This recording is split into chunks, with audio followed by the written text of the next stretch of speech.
जय महाराष्ट्र, जय महाराष्ट्र, जय महाराष्ट्र, जय महाराष्ट्र.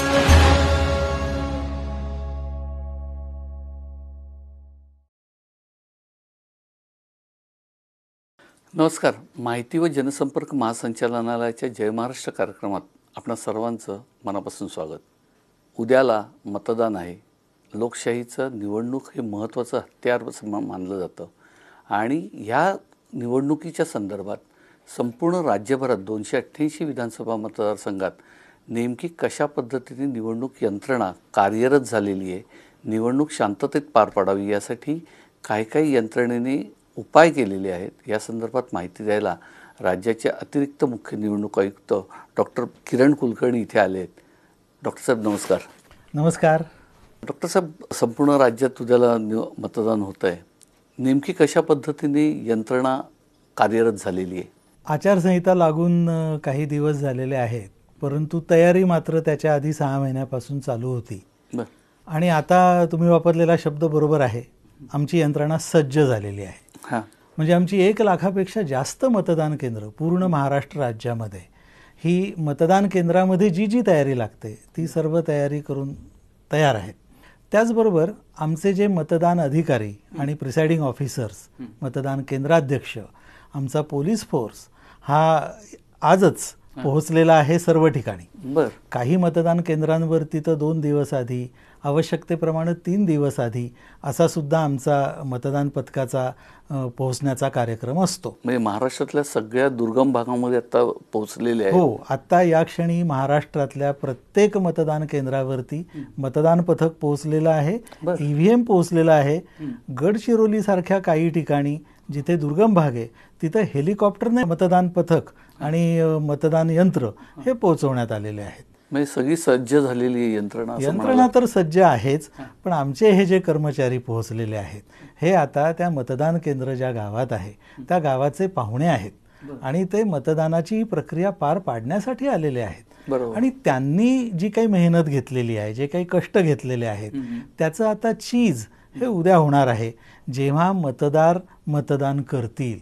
आणि म्हणून ज्या ठिकाणी मतदान केंद्र आहे त्या परिक्षेत्रामध्ये जे कोणते मतदार राहतात त्या सर्वांनी मतदानाला यावं अशी आमच्या सर्वांची इच्छा आहे. म्हणजे आमच्या लोकांच्या कष्टाचं सुद्धा चीज होईल. डॉक्टर साहेब, मला एक सांगा की प्रत्येक वेळेला मोबाईल किंवा काही वस्तू घेऊन जायला प्रतिबंध केला जातो. नेमकं मतदाराने मतदान केंद्रामध्ये काय घेऊन जाणं योग्य ठरतं आणि काय घेऊन जाणं अयोग्य ठरतं? आपल्याला सांगतो, मतदाराने खरं म्हणजे मतदान केंद्रात जाताना आपलं एक ओळखपत्र बरोबर ठेवायला पाहिजे. बरोबर. म्हणजे ते निवडणूक ओळखपत्रच असायला पाहिजे अशी पण अट नाही बरं का. निवडणूक ओळखपत्र असेल तर ते तुम्ही घेऊन जा, रेशन कार्ड असेल ते घेऊन जा, तुमच्या बँकेचं पासबुक असेल, फोटो आयडेंटिटी कार्ड ते घेऊन जाता येतं, दिव्यांगाचं काही प्रमाणपत्र, कुठल्याही शासकीय विभागाने तुम्हाला जर काही प्रमाणपत्र दिलेलं असेल, एखाद्या महामंडळाने दिलेलं असेल तर ते आयडेंटिटी कार्ड हे तुम्ही घेऊन जा. ते आयडेंटिटी प्रूफ म्हणून ते उपयोगी पडेल. मोबाईल मतदान केंद्राच्या आत घेऊन जाता येणार नाही. त्याचं कारण असं की आपल्याला कल्पना आहे की आता टेक्नॉलॉजीमुळे मोबाईलमध्ये खूप नवीन फंक्शन्स आलेले आहेत आणि मतदान केंद्रामध्ये येणारा प्रत्येक जण हा त्याचा कसा आणि काय उपयोग करेल. आणि मतदान प्रक्रिया ही एक पवित्र अशी क्रिया आहे, आपल्या राज्यघटनेने आपल्याला दिलेला अधिकार आहे आणि त्याच्यामुळे या क्रियेचं जे गांभीर्य आहे ते आपण पाळलं पाहिजे. आपण देवालयामध्ये चपला घालून जातो का?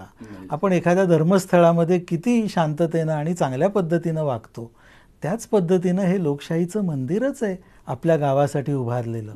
त्यामुळं तिथे जाताना अनावश्यक वस्तू कोणत्याच जवळ ठेवू नयेत. आणि मतदान केंद्रामध्ये जाऊन आपला मतदानाचा अधिकार अतिशय शांतपणे, निष्ठेने हा पार पाडावा, योग्य पद्धतीने मतदान करावं. डॉक्टर साहेब, पण आता हे सगळं मतदान करा असं आपण म्हणतो किंवा करायला आपण सांगतोय, तर नेमकं मतदारांसाठी निवडणूक विभागाने काय सोयीसुविधा केलेल्या आहेत? मतदारांसाठी मतदान केंद्रावरती भरपूर सुविधा केलेल्या आहेत. त्याला आम्ही मिनिमम ॲश्युअर्ड फॅसिलिटीज असं म्हणतो. या ज्या फॅसिलिटीज आहेत त्याच्यामध्ये पहिली गोष्ट म्हणजे पिण्याच्या पाण्याची व्यवस्था. बर. आणि उन्हापासून संरक्षण व्हावं म्हणून काही शेड आवश्यक असेल तर ती शेड, दिव्यांगांसाठी म्हणून रॅम्पची व्यवस्था ही प्रत्येक मतदान केंद्रावरती केलेली असते. अंध किंवा काही आजारी जर मतदार असतील त्यांच्यासाठी असिस्टंटची व्यवस्था ही केलेली असते. व्हीलचेअरची व्यवस्था असते.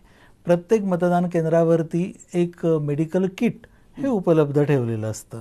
त्याचप्रमाणे ज्या काही लॅक्टेटिंग मदर्स आहेत त्यांच्यासाठी काही व्यवस्था बाजूला केलेली असते बाजूच्या खोलीमध्ये. आणि त्याचबरोबर त्या मतदान केंद्रावरती पुरेशा प्रमाणात पोलीस बंदोबस्त असतो. ओके. म्हणजे पोलीस बंदोबस्तामुळे मतदान केंद्रावरती कुठल्याही प्रकारचा गोंधळ होऊ नये याची काळजी आम्ही घेत असतो. आणि या सगळ्या प्रक्रियेचं वेबकास्टिंग चालू असतं. बर. महाराष्ट्रातल्या 1 लाखापेक्षा जास्त मतदान केंद्रांपैकी 65% मतदान केंद्रांवरती यावेळेस आम्ही वेबकास्टिंग करतोय. म्हणजे खोलीच्या आतला जो कॅमेरा आहे तो मतदानाची प्रक्रिया कशा पद्धतीनं चालू आहे हे कॅच करतो. अर्थात मतदानाची सिक्रेसी कायम राखून. बरोबर. आणि बाहेरच्या बाजूला रांगेत काय चाललेलं आहे हे सुद्धा तो दुसरा बाहेरचा कॅमेरा कॅच करतो. बरोबर. आणि हे सगळं मतदान केंद्र ज्या जिल्ह्यात आहे त्या जिल्ह्याच्या जिल्हाधिकारी कार्यालयात, आमच्या राज्य पातळीवरच्या कार्यालयात आणि दिल्लीला इलेक्शन कमिशन ऑफ इंडियाच्या कार्यालयामध्ये हे सर्व वेबकास्टिंग आम्ही पाहत असतो. म्हणजे ते लाईव्ह चालू असतं. लाईव्ह बघत असतो कारण हे वेबकास्टिंगच आहे. तिथे काय चालू आहे हे आम्ही सर्वजण ऑब्झर्व करत असतो. निवडणूक आयोगाने पाठवलेले जे ऑब्झर्वर्स असतात, जे दुसऱ्या राज्यातून आलेले असतात, ते सुद्धा या गोष्टी ऑब्झर्व करत असतात. आणि त्याच्यामुळे कुठेही काही चूक झाली, कुठं काही चुकीचं घडत असलं तर ती ताबडतोब बातमी आमच्यापर्यंत पोहोचते आणि लगोलग उपाययोजना केली जाते. उदाहरणार्थ आपल्याला सांगतो, मुंबईला मागच्या वेळेस काही ठिकाणी रांगा लागल्या अशा पद्धतीची बातमी आलेली होती. आणि त्याच्याप्रमाणे आम्ही लगेच वेबकास्टिंग चेक केलं. आमच्या असं लक्षात आलं की जेवढ्या प्रमाणात सगळ्या वाहिन्यांवरून दाखवलं जात होतं तेवढ्या मोठ्या प्रमाणात आणि तितक्या मतदान केंद्रांवरती अशा रांगा लागलेल्या नाहीत हे आम्ही चेक केलं. एक 10 ते 12 ठिकाणं अशी होती की जिथे रांगा लागलेल्या होत्या. तातडीनं आम्ही तिथे एक्स्ट्रा मॅनपॉवर पाठवली आणि तिथली रांग लवकरात लवकर कशी कमी होईल, मतदानाची गती कशी वाढेल याच्यासाठी आम्ही उपाययोजना केली. त्यामुळे एकूणच ही प्रक्रिया आपल्या सर्वांचं टीम वर्क आहे, मतदारांचं, यंत्रणेचं. त्यामुळे अशी काही बातमी आली आम्ही उपाययोजना करतो आणि लगेचच ती त्रुटी दुरुस्त करून आपल्या लोकशाहीमधली सर्वात महत्त्वाची जी मतदान प्रक्रिया आहे ही आपण पूर्ण करत असतो. पण डॉक्टर साहेब, आता महाराष्ट्रातल्या 288 मतदारसंघांमध्ये काही ठिकाणी महत्त्वपूर्ण लढती असतील किंवा काही संवेदनक्षम मतदान केंद्र असतील किंवा आता तुम्ही जसं सांगितलं की काही ठिकाणी तरी मतदानाच्या रांगा मोठ्या प्रमाणात होत्या, तर अशा ठिकाणी यावेळेला काय वेगळी सुविधा दिलेली? यावेळेस आपण 2-3 गोष्टी आणखी केलेल्या आहेत. एक म्हणजे आमचं मतदारांना आवाहन आहे की आपण मतदान सकाळी 7 वाजता सुरू होतं, तर आपण लवकरात लवकर आपल्या मतदानाचा अधिकार बजावून पूर्ण करावा. म्हणजे मतदान करण्यासाठी जाण्यास आपण उगाचच उशीर करू नये. तो लवकर जर बजावला तर व्यवस्थितपणे ती प्रक्रिया पूर्ण होऊ शकेल. अर्थात आपण संध्याकाळी 6च्या आत जर मतदान केंद्रावर पोहोचलात तर आपला मतदानाचा अधिकार कोणीही रोखू शकत नाही. कारण 6च्या आत आपण पोहोचलेला असलात आणि रांग कितीही असली तरी रांगेतल्या प्रत्येकाचं मतदान झाल्याशिवाय मतदान पथकाला मतदान क्लोज करता येत नाही. ग्रामीण भागामध्ये अशी उदाहरणं घडलेली आहेत की अगदी रात्री 9:30, 10 वाजेपर्यंत मतदान चालू राहिलं, कारण मोठ्या संख्येनं मतदार 5 ते 6 या शेवटच्या 1 तासामध्ये पोहोचलेले होते. त्या सर्वांना अधिकार असल्यामुळे आपण त्यांचं मतदान पूर्णच करून घेतलेलं आहे. त्यामुळे सर्वांनी ही काळजी घ्यावी की संध्याकाळी 6च्या आत आपण मतदान केंद्रावर पोहोचलं पाहिजे. सकाळी लवकर आपलं मतदान करून घेतलेलं कधीही सोयीचं.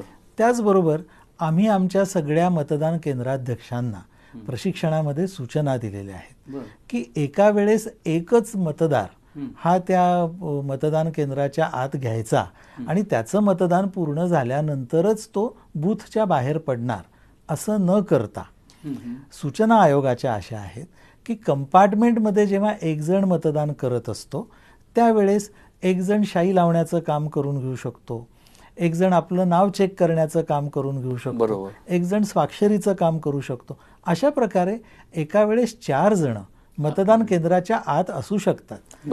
आणि मग त्या टाइम अँड मोशन स्टडीनुसार आपल्या मतदानाची गती वाढेल. तर ही सूचना आम्ही सर्व मतदान केंद्राध्यक्षांना दिलेली आहे. आणि त्याचबरोबर मतदारांना मतदान केंद्रावरती कुठलीही अडचण होऊ नये या दृष्टीनं सक्त सूचना आम्ही यंत्रणेला दिलेल्या आहेत. मतदारांनी यंत्रणेला सहकार्य करावं आणि केलेल्या या सर्व सुविधांचा जरूर लाभ घ्यावा अशी माझी अपेक्षा आहे. डॉक्टर साहेब, मगाशी तुम्ही उत्तर देत की 1 लाख जवळजवळ कर्मचारी आहेत. 1 लाख मतदान केंद्र आहेत. कर्मचाऱ्यांची संख्या त्याच्यापेक्षा कर्मचाऱ्यांची संख्या 5 लाखापर्यंत आहे आणि पोलीस त्याच्यामध्ये ऍड केले तर 7 लाखापर्यंत. पण मग ह्याच्यामधला राखीव जो काही हे असेल की जे राखीव साठा आपण म्हणतो तसा तो ज्या ठिकाणी रांगा वाढल्या तिथे अगोदरच तुम्ही पाठवून ठेवणार, कसं हे करणार यावेळेला? त्याच्यासाठीची आमची स्ट्रॅटेजी तयार आहे. आम्ही दोन्ही पद्धतींनी काम करतो. जिथे अपेक्षित आहे की इथे जरा गर्दी होऊ शकते तिथे आम्ही आधीच मॅनपॉवर पाठवलेली असते, म्हणजे तिथे काही अडचण होणार नाही याची काळजी घेतलेली असते. एखाद्या ठिकाणी जर अशा प्रकारे गर्दी सुरू झाली आहे असा निरोप आला तर तातडीने अक्षरशः 5 ते 10 मिनिटांमध्ये आमचा राखीव मनुष्यबळ आहे ते तिथे पोहोचतं आणि परिस्थिती नियंत्रणात आणून मतदारांना योग्य पद्धतीने मतदान करता येईल यासाठीची व्यवस्था केली जाते. डॉक्टर साहेब, नेहमी मतदानाच्या दिवशी एक गोंधळ ठरलेला असतो आणि तो नेहमीच सगळ्यात चर्चेत असतो की मतदार यादीतून नाव गायब होणं. म्हणजे तो ज्या वेळेला मतदान केंद्रावर जातो त्यावेळेस त्याला कळतं की माझं नाव नाही. अशा वेळेला नेमकं मतदारांनी काय काळजी घ्यायला पाहिजे होती आणि ह्याच्यावरती मतदान यंत्रणेकडून काय उपाययोजना केली? चांगला प्रश्न आहे आपला हा. आपण ज्याला गोंधळ असं म्हणता आहात हा गोंधळ मतदारांचा होतो ही बाब खरी आहे, पण याला मतदारांनी जर योग्य काळजी घेतली तर हा गोंधळ होणार नाही. कारण निवडणूक आयोगाचं मतदार यादी तयार करण्याचं काम हे स्टँडर्ड ऑपरेटिंग प्रोसिजर प्रमाणे चालतं, कायद्याप्रमाणे चालतं. आणि हे सर्व पब्लिश्ड आहे, म्हणजे कायदा काय म्हणतो, नियम काय म्हणतो हे सर्वांना माहिती असायला हरकत नाही. मतदारांनी मतदानासाठी निघण्यापूर्वी आपलं नाव कोणत्या मतदान केंद्रावरती आहे हे चेक करण्याची तसदीज घेतली तर त्यांना कळेल ना की आपलं नाव कोणत्या मतदान केंद्रावरती आहे. आणि हे व्होटर्स ॲप नावाचं जे आपलं ॲप आहे त्याच्यावर ऑनलाईन उपलब्ध आहे.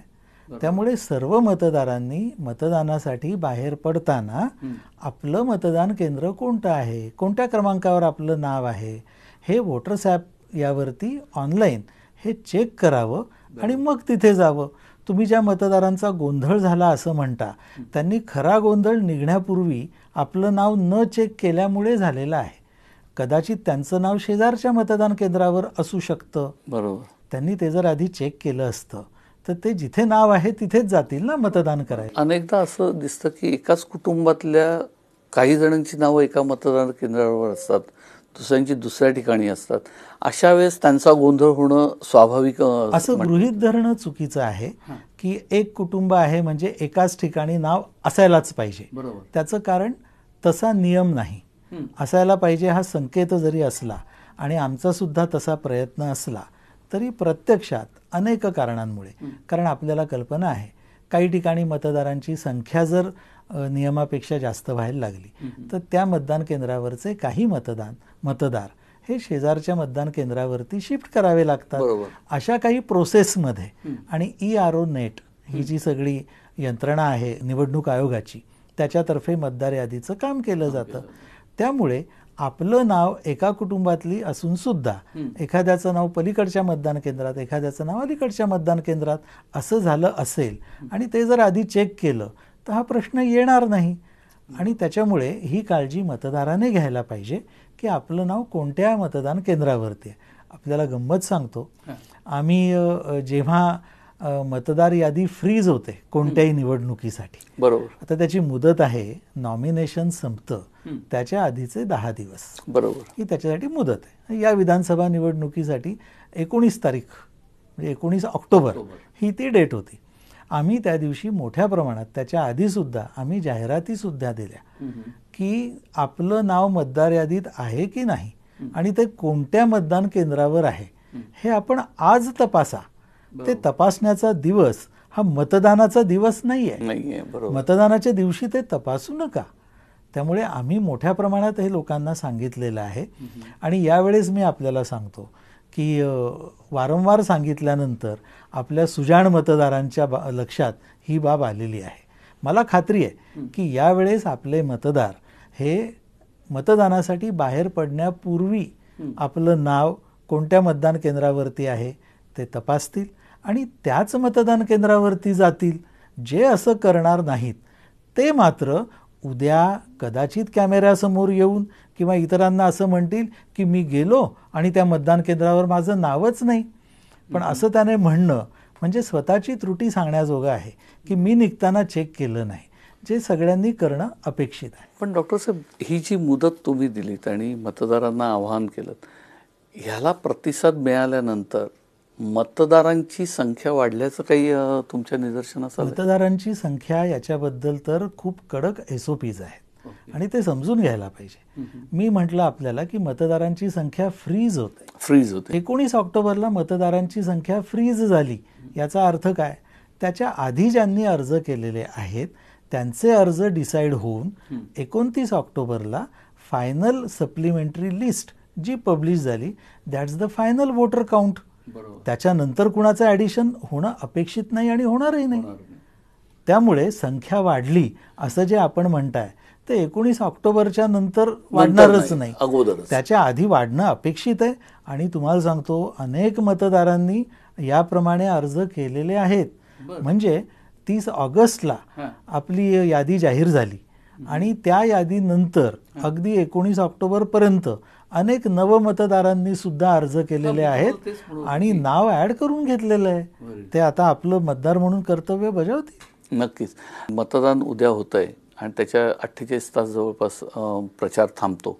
लोकप्रतिनिधी आणि त्यांची नियुक्त यंत्रणा ह्याच्यासाठी निवडणूक विभागाने नेमकी काय काय कार्यपद्धती ही केलेली आहे? मतदान संपण्याच्या आधी 48 तास म्हणजे 20 नोव्हेंबरला संध्याकाळी 6 वाजता मतदान संपणार आहे. आपली वेळ संपणार आहे. त्याच्या आधी 48 तास म्हणजे 18 नोव्हेंबरला संध्याकाळी 6 वाजल्यापासून हा सायलेन्स पिरियड सुरू होतो. या सायलेन्स पिरियडमध्ये कुणालाही प्रचार करता येत नाही. प्रचारावरती बंधनं आहेत. एवढंच नाही तर या सायलेन्स पिरियडमध्ये आपण ज्या मतदारसंघाचे रहिवासी नाही अशा मतदारसंघात प्रचारासाठी म्हणून जाऊन थांबलो असं राजकीय पक्षाच्या प्रतिनिधींना म्हणता येत नाही. त्याला बंदी आहे. त्यांनी तिथे थांबणं अपेक्षित नाही. त्याचबरोबर या 48 तासामध्ये आमच्या ज्या यंत्रणा असतात, ज्यांना आम्ही अंमलबजावणी यंत्रणा म्हणतो, या विशेष दक्ष असतात. म्हणजे आमच्या SSTs आणि FSTs यांची संख्या जवळपास 6000 आहे पूर्ण महाराष्ट्रभरात. या SSTs आणि FSTs दक्ष असतात. कारण अनेकदा आपल्याला असं ऐकायला वाचायला मिळतं की मतदानाच्या आदल्या दिवशी खरा खेळ होतो आणि जे काही मतदारांना प्रलोभन दाखवायचं, काही मिसक्रियंट्स आणि काही चुकीच्या पद्धतीनं राजकारण करणारे लोक हे आदल्या दिवशी मतदारांना प्रलोभन दाखवतात असं बोललं जातं.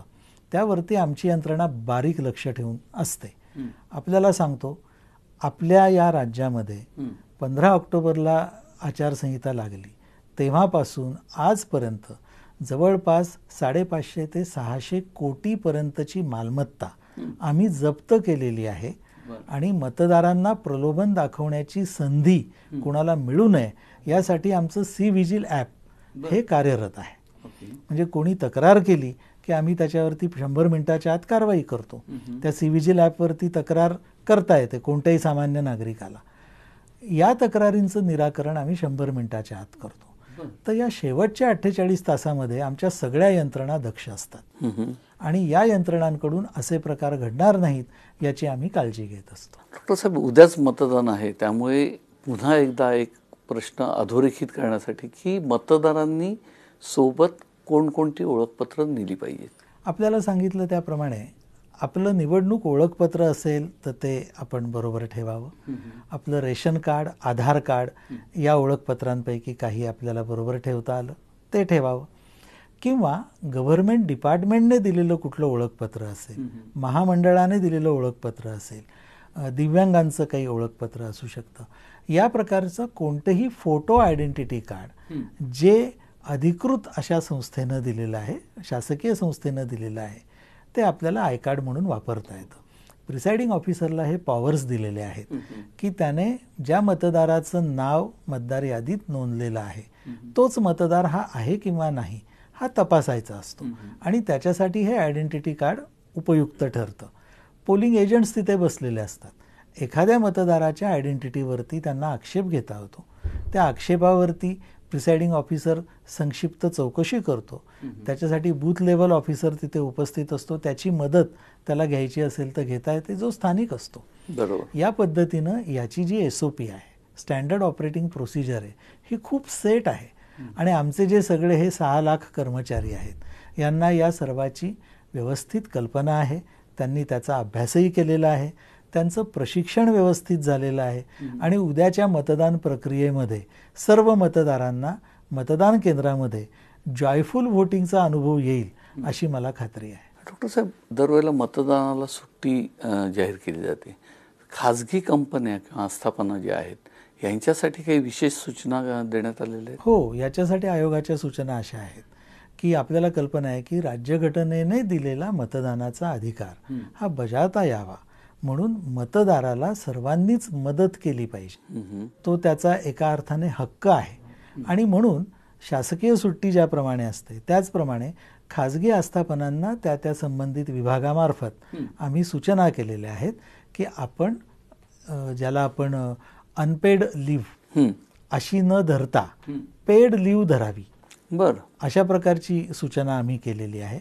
खाजगी आस्थापनांनी त्या पद्धतीने मतदारांना मतदान करता येईल ही मुभा द्यायला पाहिजे. एखादी इंडस्ट्री अशी असेल की जिथे 24 तास काम चालणं आवश्यकच असतं आणि काम थांबवता येत नाही, अशा ठिकाणी मतदान करून येण्यापुरती मुभा ही त्याला देण्यात यावी. अशा प्रकारच्या सूचना आमच्या लेबर डिपार्टमेंटने, इंडस्ट्री डिपार्टमेंटने आणि सगळ्या संबंधित विभागांनी हे दिलेले आहेत. आपल्या महाराष्ट्राच्या बॉर्डरवरचे जे शहरं आहेत ती दुसऱ्या जिल्ह्यातली जरी असली तरी तिथे जर आपले मतदार राहत असतील तर त्यांना देखील आम्ही या सूचना दिलेल्या आहेत. डॉक्टर साहेब, पूर्वी ज्यावेळेस मतपत्रिका असायच्या त्यावेळेस त्या सगळ्या मिक्स केल्या जायच्या. EVM मशीन्स ही ज्या वेळेला आपण हे करतो त्यावेळेस त्यांचंच मिसळ कसं हे केली जाते? मतपत्रिका मिक्स केल्या जायच्या याची मला कल्पना आहे. त्याही काळात मी काम केलेलं आहे. आता EVM मध्ये मताचं जे काही स्वरूप आहे ते बदललेलं आहे. बरोबर. मुळात हे मत कोणाचं आहे हे कळणं शक्यच नाही. EVM मध्ये पण शक्य नाही. बरोबर. त्यामुळे या EVMs मध्ये त्या मतदान केंद्रात कुणाला किती मतं पडली हे कळू शकेल, पण मत कुणाचं आहे हे कळणार नाही. आणि राज्यघटनेनं आपल्याला मत गुपित ठेवण्याचा अधिकार दिलेला आहे. निवडणूक आयोगाने जी सगळी प्रोसिजर आखलेली आहे त्याच्यामध्ये या कायद्याचा, राज्यघटनेतल्या या तरतुदीचा, या आश्वासनाचा पूर्ण विचार करून, अभ्यास करून ही प्रक्रिया निश्चित केलेली आहे. त्याच्यामुळे EVM मध्ये सरमिसळ करण्याचा प्रश्नच उद्भवत नाही. नाही, यंत्र एकेका विभागाची अशी मोजली जातात की ती त्यावेळेस एकत्र केली जातात? आपल्याला कल्पना आहे प्रत्येक मतदान केंद्राला असाइन्ड नंबरचं यंत्र असतं. बरोबर. हे नंबर्स कोणते दिलेले आहेत हे जेव्हा EVMची सरमिसळ केली जाते तेव्हा राजकीय पक्षांच्या समोरच केली जाते. बरोबर. म्हणजे कोणत्या मतदान केंद्राला कोणतं यंत्र दिलेलं आहे हे त्यांना देखील माहिती असतं. तेच यंत्र कमिशनिंगच्या वेळेस, कमिशनिंग होतं म्हणजे सिम्बॉल लोडिंग होतं व्हीव्हीपॅटवर. कमिशनिंगच्या वेळेस सिम्बॉल लोडिंग होऊन तेच यंत्र मतदान केंद्रावरती जातं. पोलिंग एजंट्स तेच यंत्र चेक करतात. तेच यंत्र सील होऊन प्रिसाइडिंग ऑफिसर सील करतो पोलिंग एजंटच्या समोर. तेच यंत्र मतमोजणी केंद्रावरती येतं. मतमोजणीच्या दिवशी त्या टेबलवरती जे काउंटिंग एजंट्स असतील ते सुद्धा हे चेक करतात की हे तेच यंत्र आहेत ना. म्हणजे उलट त्या नंबरचं, त्या मतदान केंद्राचं यंत्रच मोजलं जातंय याची खात्री केली जाते आणि मग त्या यंत्रातली मतं मोजली जातात. तर ही सगळी प्रोसेस अगदी सेट केलेली आहे. म्हणजे ह्या प्रत्येक टप्प्यावरती इतकी काळजी घेतली जाते.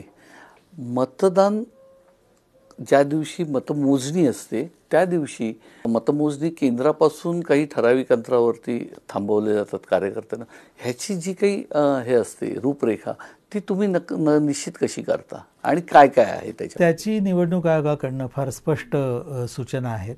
एक म्हणजे मतमोजणी केंद्र जे असतं ते काय असावं, त्याची ठिकाण निश्चिती ही आधीच केलेली असते, त्याला निवडणूक आयोगाने मान्यता दिलेली असते. मतमोजणी केंद्रापासून 100 मीटरपर्यंत ही सुरक्षा व्यवस्था उभी केलेली असते. त्याला 3 थर असतात सुरक्षा व्यवस्थेचे. एक केंद्रीय सुरक्षा बल असतं, त्यानंतर राज्याचं सशस्त्र बल असतं आणि लोकल पोलीस असतं. लोकल पोलीस हे आउटर रिंग असते. त्याप्रमाणे तपासणी करून फक्त काउंटिंग एजंट्सना आणि अधिकृत ज्या व्यक्ती आहेत त्यांनाच मतमोजणी केंद्रात प्रवेश दिला जातो. सर्व प्रक्रियेचं व्हिडिओ शूटिंग केलेलं असतं, CCTV लावलेले असतात आणि सुरक्षिततेची पूर्ण काळजी घेऊन ही प्रक्रिया पार पाडली जाते. ह्या सगळ्या ह्याच्यात शांततेत निवडणूक व्हावी, मतदान व्हावं आणि सगळं व्यवस्थित व्हावं यासाठी तुम्ही मतदारांना नेमका सल्ला काय द्याल? मतदारांना माझा सल्ला एवढाच आहे की ही सर्व जी कार्यवाही आम्ही करतो आहोत ही तुमच्यासाठी आहे. त्यामुळे मतदारांनो, उद्या तुम्ही सर्वात मोठ्या संख्येनं, जास्तीत जास्त संख्येनं लवकरात लवकर मतदान केंद्रावरती पोहोचा, योग्य पद्धतीने मतदान करा आणि राज्यघटनेने दिलेला हा जो अधिकार आहे याचा उपयोग करून आपले शासक ठरवण्याचा जो आपल्याला अधिकार दिलेला आहे त्याचा उपयोग करा आणि मोठ्या प्रमाणात मतदान करा. मला यावेळेस खात्री आहे की यंदाचं महाराष्ट्र विधानसभेचं मतदान हे अतिशय शांततेनं, योग्य पद्धतीनं, आपल्या सर्वांच्या सहकार्यानं, राजकीय पक्षांच्या सहकार्याने योग्य पद्धतीनं पार पडेल याची मला खात्री आहे. धन्यवाद. माहिती व जनसंपर्क महासंचालनालयाच्या जय महाराष्ट्र कार्यक्रमात मतदान कशा पद्धतीने पार पडावं, कसं शांततेत पार पडेल यासाठी राज्याची निवडणूक यंत्रणा पूर्ण कार्यरत झालेली आहे आणि ती कशा पद्धतीने कार्यरत आहे ह्याची सगळी माहिती डॉक्टर किरण कुलकर्णी यांनी आज आपल्याला दिली. त्याबद्दल जय महाराष्ट्र कार्यक्रमात मी त्यांचे आभार मानतो. धन्यवाद. धन्यवाद. जय महाराष्ट्र, जय महाराष्ट्र, जय महाराष्ट्र, जय महाराष्ट्र.